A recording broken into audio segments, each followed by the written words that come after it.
ಮಂಡೆ ಮಾಸದೊಡೆ ಮಹಾಮಜ್ಜನವ ಮಾಡುವುದು,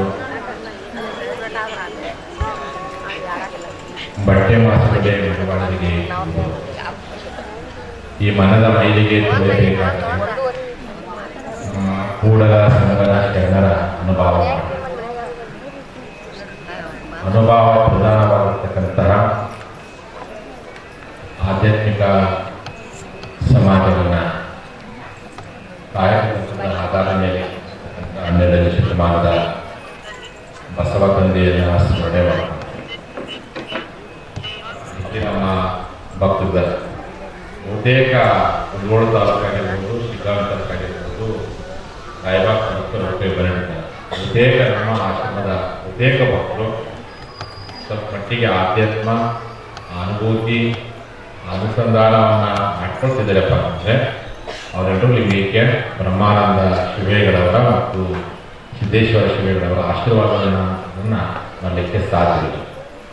ನಾವು ನನ್ನ ಭಕ್ತರ ಮನೆಗೆ ಹೋದಾಗ ಆ ಪೂಜ್ಯ ಭಾವಚಿತ್ರ ನೋಡಿದಾಗ ಮತ್ತು ಅವರ ಒಡನಾಟದ ಬಗ್ಗೆ ಅವರ ಆಶೀರ್ವಾದ ಪಡ್ಕೊಂಡದ್ದು ನೋಡಿದಾಗ ನಮಗೆ ಎಷ್ಟು ಖುಷಿ ಆಗ್ತಪ್ಪ ಅಂತಂದರೆ ನಮ್ಮೆಲ್ಲ ಪೂಜ್ಯರ ದೊಡ್ಡ ಧಾರ್ಮಿಕ ಜವಾಬ್ದಾರಿಯನ್ನು ಸುಮಾರು 150 ವರ್ಷಗಳ ಹಿಂದೆ ಬ್ರಹ್ಮಾನಂದರು ಕಡಿಮೆ ಮಾಡಿದರೆ ಅನ್ನುವಂಥ ಮಾತನ್ನು ಈ ಸಂದರ್ಭದಲ್ಲಿ ಇಚ್ಛೆಪಡ್ತಾರೆ. ಅವರು ಉತ್ತರ ಕರ್ನಾಟಕದ ಆಲ್ಕೇರಿಯಲ್ಲಿ ಜನಿಸಿಬಿಟ್ಟು ಮೂಲತಃ ಶಿಕ್ಷಕರಾಗಿದ್ಕೊಂಡು ಆ ಶಿಕ್ಷಕ ವೃತ್ತಿಯನ್ನು ಬಿಟ್ಟುಬಿಟ್ಟು ಪ್ರವೃತ್ತಿಯಲ್ಲಿ ಆಧ್ಯಾತ್ಮವನ್ನೇ ಆಸಿ ಒಪ್ಪು ಅದನ್ನೇ ಬೆಳೆಸಿ ಹಿಮಾಲಯದ ಪಕ್ಕ ತುದಿಗೆ ಹೋಗಿ ಅನುಷ್ಠಾನ ಮಾಡಿದ್ದನ್ನು ತಾವು ಮಾತ್ರ ಅನುಭವಿಸಲಾಗಿದೆ.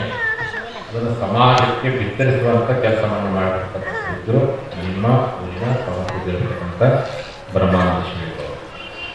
ಆ ಒಂದು ಕಾರಣಕ್ಕೋಸ್ಕರವಾಗಿ ಈ ಭಾಗ ವಿಜಯಕನ ಆಗಾಗ ಹೇಳ್ತಾರೆ, ವಿಜಾಪುರ ವಿಜಾಪುರ ಮತ್ತು ಬಾಗಲಕೋಟೆ ಜಿಲ್ಲೆ ಶರಣರ ಜನ್ಮಭೂಮಿ, ಬಸವಾದಿ ಶರಣರು ಜನ್ಮ ತಾಳ್ತಕ್ಕಂಥ ಪುಣ್ಯಭೂಮಿ. ಇಲ್ಲೇ ಒಂದು ಕಡೆ ಕಲ್ಯಾಣ ಕ್ರಾಂತಿಯ ನಂತರದಲ್ಲಿ 300 ವರ್ಷಗಳ ಕಾಲ ಅಜ್ಞಾತ ಕಾಲ ಅನುಭವಿಸಿರ್ತಕ್ಕಂಥ ಸಂದರ್ಭದಲ್ಲಿ ಮತ್ತೆ ಈ ಸಮಾಜದಲ್ಲಿ ಇದ್ದಂತಹ ಜನರಿಗೆ ಆಧ್ಯಾತ್ಮವನ್ನು ದೂರ ಮಾಡುವಂಥ ಸಂದರ್ಭ ಸೃಷ್ಟಿಯಾಗಿದೆ. ಕಾಲಘಟ್ಟದಲ್ಲಿ 12ನೇ ಶತಮಾನದ ಕಲ್ಯಾಣ ಕ್ರಾಂತಿ ಆದಮೇಲೆ 300 ವರ್ಷಗಳ ಕಾಲ ಜನರ ನಡುವೆ ಮತ್ತು ಪರಮಾತ್ಮ ಇರತಕ್ಕಂಥ ಆಧ್ಯಾತ್ಮದ ಜೊತೆಗೆ ಇತ್ತು. ಆ ಸೇತುವೆಯನ್ನು ಎಲ್ಲೇ ಒಂದು ಸೇತುವೆ ಇಲ್ಲದಂತೆ ನೋಡಿಕೊಳ್ಳುವ ಪ್ರಯತ್ನವನ್ನು ಅವತ್ತಿನ ಸಂದರ್ಭದಲ್ಲಿ ಬಸವಣ್ಣವರನ್ನು ಯಾರು ಗಡಿಪಾರ ಮಾಡ್ತಾರೆ, ಬಸವಣ್ಣವ್ರಿಗೆ ಯಾರು ತೊಂದರೆ ಕೊಡ್ತಾರೆ, ಆ ಶಕ್ತಿಗಳು 300 ವರ್ಷಗಳ ಕಾಲ ಇದೇ ರೀತಿ ನಮ್ಮನ್ನು ಕಾಡಕ್ಕೆ ಶುರು ಮಾಡಿದ್ರು.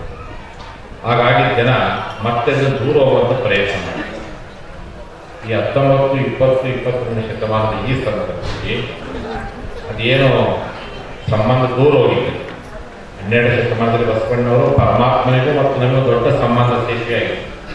ಯಾವ ಸೇತುವೆ ಕಟ್ಟಿದ್ರು ಆಧ್ಯಾತ್ಮದ ಸೇತುವೆ, ಅದು ಕಾಯಕ ತತ್ವದ ತಳಹದಿಯೇ.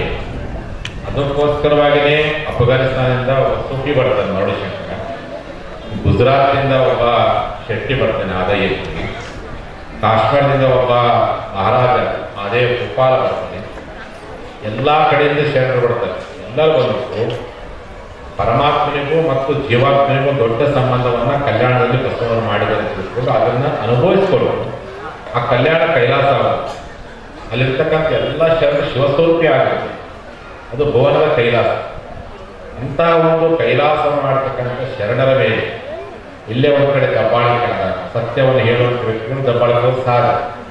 ಮತ್ತೆ 300 ವರ್ಷಗಳ ಕಾಲ ಕತ್ತಲು ಆವರಿಸಿಕೊಂಡ ಸಂದರ್ಭದಲ್ಲಿ ಆ ಆಧ್ಯಾತ್ಮವನ್ನು ಹೇಳುವಂಥವ್ರು ಶ್ರೇಷ್ಠ, ಕೇಳುವಂಥವ್ರು ಕನಿಷ್ಠ. ಆಧ್ಯಾತ್ಮಿಕವಂಥದ್ದು ಭಾರ ಮಾಡ್ತಾರೆ, ನಮ್ಗೆ ಅಷ್ಟೇ ಸೀಮಿತ ಇರುವಂಥ ಮತ್ತೆ ವಸ್ತ್ರವನ್ನು ತುಂಬುವಂಥ ಕೆಲಸವನ್ನು ಈ ನಾಡಿನಲ್ಲಿ ಹುಟ್ಟುಹಾಕುವಂಥ ಕೆಲಸ ಮಾಡ್ತೀವಿ. ಈ 20, 21ನೇ ಶತಮಾನ, 19, 20, 20 ಶತಮಾನ ಅಲ್ಲೊಬ್ಬ ಇಲ್ಲೊಬ್ಬ ಮಹಾಕಾಳ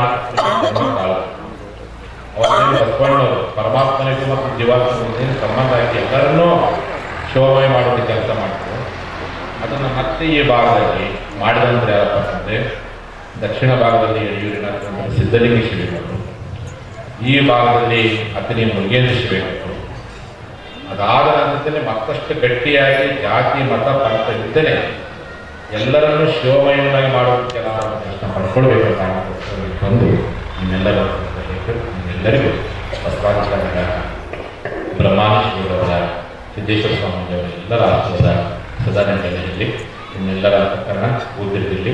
ನೀವು ಹೆಂಗೆ ನಿಮ್ಮ ಮನೆಯ ಪಾರ್ಟಿ ಕೆಲಸಗಳು ಮಾಡುವಾಗ ನಿಮ್ಮ ಮಕ್ಕಳ ಮೇಲೆ ಎಷ್ಟು ಪ್ರೀತಿ ಇರುತ್ತೋ ಅದೇ ರೀತಿ ಸಮಾಜ ಮಾಡುವಾಗಿರ್ತಕ್ಕಂಥ ಉದ್ಯಮಿಗಳಿಗೂ ಸಹ ಅಷ್ಟೇ ಅಂತಃಕರಣ ನಿರಂತರ ನಿಮ್ಮೆಲ್ಲರ ಅಂತಃಕರಣ ಅವರ ಮೇಲೆ ಇರಲಿ ಅಂತ ಪ್ರಾರ್ಥನೆ ತಿಳಿಸ್ತಾ ನಮ್ಮೆಲ್ಲ ಸಮಾಜ ಬಂಧುಗಳು ಅವರು ಸಹ ಬಂದು ಮೊನ್ನೆಯಿಂದಲೂ ಈ ಮಠದ ಭಕ್ತರಾಗಿ ಎಲ್ಲ ಕೆಲಸ ಮಾಡ್ಕೊಂಡು ಹೋಗ್ತಾರೆ. ಅವ್ರಿಗೆಲ್ಲರಿಗೂ ಬಂದಿರ್ತಕ್ಕಂಥ ನಿಮಗೆಲ್ಲರೂ ನಾಡುಗಳು ತುಂಬ ಚೆನ್ನಾಗಿ ಮಾತಾಡ್ತಾರೆ, ನಾನು ಕೇಳ್ಕೊಂಡು ಬರ್ತಾರೆ. ಅವ್ರು ಹಿರಿಯ ಅನುಭವಗಳು ಮಾತಾಡ್ತಾರೆ, ಪ್ರಾಕ್ಟಿಕಲಾಗಿ ಮಾತಾಡ್ತಾರೆ. ಇಲ್ಲಿ ಇದರಲ್ಲಿ ಕಾಸ್ಮಿಕ್ ಇರ್ತಿರ್ತಾರೆ, ಎಲ್ಲಿ ಪೂಜೆ ಬೆಳೀತಿರ್ತಾರೆ ಅಲ್ಲಿ ಸಾತ್ವಿಕತೆ ಸುಳಿತಾರೆ. ಯಾರೇ ಒಂದು ಅಂತ ಗೊತ್ತು, ಯಾರು ಉದ್ದಾರ ಆಗ್ತದೆ ಗೊತ್ತಿಲ್ಲ. ಅದು ಇಂಥ ಒಂದು ಕೃಪೆಗೆ ಪಾತ್ರವಾದಂಥ ಇತಿಹಾಸಕ್ಕೆ ಸಾಕ್ಷಿಯಾಗಿದೆ. ಮತ್ತು ನಮ್ಮ ಸಿದ್ದಪ್ಪಕ್ಕೂ ಸಹ ಬೆಳೆಯುವ ಯುವನಾಯಕ ಅವ್ರ ಮೂಲಕವಾಗಿ ಇನ್ನಷ್ಟು ಸಮಾಜದ ಕೆಲಸಗಳು ಇನ್ನಷ್ಟು ಅವರು ಇನ್ನಷ್ಟು ಸೇವೆ ಮಾಡುವಂಥ ಅವಕಾಶಗಳು ಆ ಪೂಜೆ